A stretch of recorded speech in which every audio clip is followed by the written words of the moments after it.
ہمارا مسئلہ آج پتہ کیا بنا ہے؟ ہم اپنے گھر سے پیار کرتے ہیں پر اپنی گلی سے پیار نہیں کرتے. ہم اپنے گھر سے پیار کرتے ہیں، اپنی گلی سے پیار، یعنی کہ آپ نے 1.25 کروڑ روپیہ اپنی کوٹھی پہ لگا دیا ہے، 10,000 روپیہ آپ نے گلی پہ نہیں لگایا. نہیں توجہ فرمائی آپ نے. اتنی عالی شان ٹائلیں لگوا لی، اندر ہر چیز کی سہولت ہے، لیکن گلی پہ آپ نے توجہ نہیں کی. گلی کی نہ دی سی، گلی بھی تو ہماری ہے نا جی، وہیں سے ہم نے گزر کے آنا ہے، وہیں سے ہمارے بچوں نے کھیلنا ہے، وہیں پہ ہم نے آنا جانا ہے. اور ایک اور بات، ہم سوشل میڈیا کے لوگ ہیں، لوگوں کے ساتھ آنا جانا بھی رہتا ہے. ایک آپ کو دکھ کی بات بتا دوں، یہ بھی آپ ہمارا دکھ سمجھا کریں. جب ہماری بیٹی کا کوئی رشتہ دیکھنے آتا ہے نا جی، وہ جن چیزوں پر کمنٹ کرتا ہے کہ ہاں بچے کا کاروبار بھی ٹھیک ہے، دیکھتا بھی ٹھیک ہے، حسن و جمال بھی ٹھیک ہے، بولنی بھی اس کی ٹھیک ہے، تو ایک کمنٹ اور بھی کرتا ہے. وہ یہ کہتے ہیں بیٹی کا رشتہ دیکھنے ہیں، لڑکے والے کہتے ہیں کہ گھر آپ کا ٹھیک ہے، محلہ ٹھیک نہیں. ابھی ہم آ رہے تھے تو وہاں پہ بھی کوڑے کا ڈھیر لگا ہوا تھا، اس کے پچھلے چوک میں بھی کوڑے کا ڈھیر لگا ہوا تھا، اس کے پچھلے چوک میں بھی کوڑے کا ڈھیر لگا ہوا تھا. تو یہ کمنٹس لوگ کرتے ہیں. گلی کس کی تھی؟ ہم جب بچے کی یہ تربیت کریں گے، بھئی ہم تو چودھری ہوتے ہیں، نواب ہوتے ہیں، سانوں کوئی پوچھن دسنا لگو نہیں، تو پھر بچہ آپ کا وہیں پہ جوس کا ڈبہ پی کے اسی گلی میں پھینکے گا.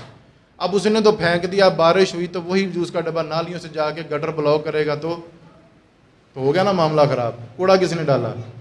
میں نے پہلے بھی عرض کی، سعودیہ میں ایک تھوک پھینکنے کا کتنا 5,000 ریال فائن کرتے ہیں. آپ چلے فائن نہ کروائیں، لیکن اپنے بچوں کی ذہن سازی تو کر سکتے ہیں نا جی. گلی ہماری ہے، گھر ہمارا ہے، اس کے صاف ستھرائی کا ذمہ بھی ہمارا ہے. ہم لوگوں سے شکوہ کرتے ہیں فلانے ایم پی اے کا حلقہ تھا، فلانے ایم این اے کا حلقہ تھا، تو بازاروں سے شاپر کسی نے نہیں اٹھائے. چلو رہ جاتی ہوگی غفلت، لیکن شاپر، سوال میرا یہ ہے کہ شاپر پھینکے کس نے؟ وہ تو وہاں نہیں پھینکے نا. کم سے کم ہر دکان کے باہر ایک باسکٹ ہو، اچھے طریقے سے اس کو مینیج کیا جائے. گھروں کے باہر کوئی اس طرح سے نظام ہو کہ وہاں پہ کوڑے کا نظام ہو. اپنے ملک کو صحیح کریں. آپ اپنے گھر کو صحیح کر سکتے ہیں، اس کا مطلب آپ اپنے گلی کو بھی صحیح کر سکتے ہیں کہ گلی صحیح ہوگی، دوسری صحیح ہوگی، تیسری صحیح ہوگی، اور اس طرح سے آہستہ آہستہ محلہ صحیح ہوگا. محلہ صحیح ہوگا تو پورا شہر صحیح ہو جائے گا. میرے نبی پاک سید عالم صلی اللہ علیہ وسلم، یہ جو بھی میں نے بات کی کہ اپنے گلی محلوں کو صاف رکھیں، نبی پاک کی ایک حدیث نہ سنا دوں آپ کو. تفسیر کبیر میں امام راضی فرماتے ہیں، ایک شخص بڑا گناہ گار تھا اور فیصلہ ہو گیا اس کے بارے میں کہ بس یہ نا جہنم میں جائے ہی جائے، لیکن اچانک سے رب کریم اس کے حق میں نا جنت کا فیصلہ فرما دیتا.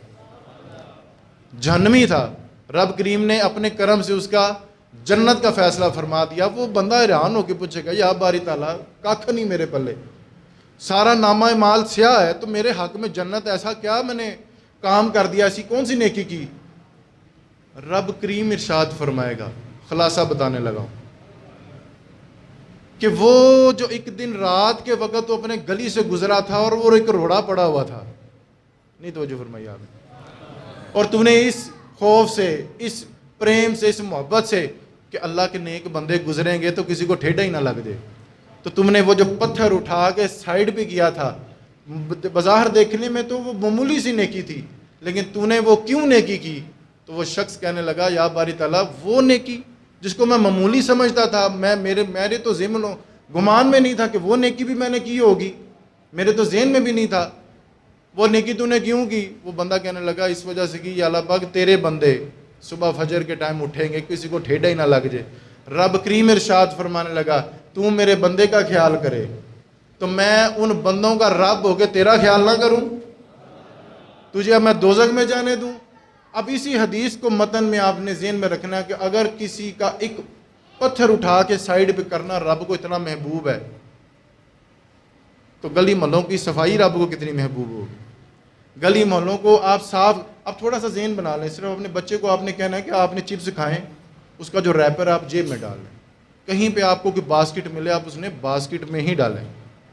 ٹھیک ہے نا جی. دیکھیں ہم 10 منٹ ٹائم نکال کے گھر کا سودا لینے جاتے ہیں، دال لینے جاتے ہیں، گھی، شاپر، ہر چیز، بوتلیں لینے جاتے ہیں نا جی، تو اسی 10 منٹ میں ہم کوڑا بھی تو پھینکنے جا ہی سکتے ہیں نا. گھروں کے سامنے جو ڈھیر لگانے ہیں، بارش آتی ہے پھر اس سے تعفن پھیلتا ہے، اس سے بیماریاں پھیلتی ہیں. ہمارے ملک میں ایک بڑی تیزی سے بیماری پھیل رہی ہے جس کو ہیپاٹائٹس کہتے ہیں. میرا میڈیکل کے ساتھ بھی شعبہ میں منسلک ہوں. زیادہ پیشنٹ ایسے آتے ہیں جن کو جگر کا مسئلہ ہے, جگر کی گرمی, جگر کا بڑھ گیا, جگر میں چربی آ گئی. یہ سارے وہ امراض ہیں جو گندا پانی پینے سے ہوتے ہیں. کتنے لوگ ہیں کہ جو گندا پانی پینے پر مجبور ہیں. ابھی ادھر کوشش ویلفیئر والے عمران بھائی بیٹھے ہوئے ہیں, وہ اکثر اپنا دکھ سناتے رہتے ہیں کہ ہم نے کہا تھا اس محلے میں ایک بور لگ جائے صاف ستھرے پانی کا. بڑے سے بڑا سونا اور ستھرا پانی بھی ہونا ₹1,00,000 سے نیچے ہی اس کا خرچہ ہے, زیادہ خرچہ نہیں. لیکن آپ ذرا سوچئے تھوڑا سا رک کے کہ کتنے لوگوں کو فائدہ ہوگا اور کتنے لوگ بیماری سے بچیں گے. ذرا سی بیماری ہو, آپ سرکاری ہاسپٹل جائیں, سب سے پہلے آپ سرکاری ڈاکٹر کا تانے سنیں گے. اللہ ماشاء اللہ ان کا آپ انداز دیکھیں تو آپ کہیں گے یار میں ادھر آ کیوں گیا ہوں, اتنی تذلیل. اب وہ کہتے ہیں جی سرکاری نوکریاں موج کرنی چاہیے, یہ تو بس کیڑے مکوڑے سے لوگ ہیں, آ جاتے ہیں ہمارے پاس, بس ان کو ٹرکا دو. اول تو یہ جو ہمارا THQ ہے ریمنڈ والا, یہ آخ دینے لاہور لے جاؤ, یہ آخ دینے ذرا جا تانوں بخار آیا نہیں لاہور لے جاؤ. اتنی بڑی بلڈنگ, دعوے بڑے بڑے, انہوں نے 2-4 بندے بٹھائے, وہ کہتے ہیں لاہور لے جاؤ. میں عرض یہ کر رہا تھا کہ ہیپاٹائٹس کی بیماری ایسی ہے کہ جو بڑی تیزی سے پھیلتی ہے. وجہ کیا ہے؟ گندا پانی پینے سے, ٹوٹی والا پانی پینے سے. یہ جو ٹینکی سے پانی آتا ہے گندے پائپوں سے ہو کے, وہ والا پانی پینے سے.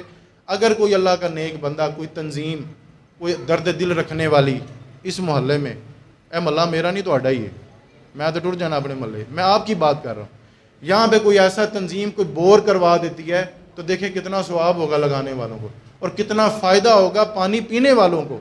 میرے نبی پاک سید عالم صلی اللہ علیہ وسلم, ہم نہ بڑا بڑا چیلم کرتے ہیں, دیگیں دیتے ہیں, ہر چیز ہی ہے اسال ثواب ہوگا جی ثواب ہوگا, لیکن میرے نبی پاک کے صحابہ بھی ثواب اکٹھا کیا کرتے تھے. ایک صحابی ہیں حضرت سعد, آ کر کے کہنے لگے یا رسول اللہ میری والدہ فوت ہوگی تو میں ان کے لیے کچھ کرنا چاہتا ہوں. میں چاہتا ہوں کہ میری والدہ کو قبر میں بھی راحت ملے, حشر میں بھی راحت ملے اور جنت میں بھی راحت ملے. حضور فرمانے لگے ان کے نام کا نا تو ایک کنواں کھدوا دے.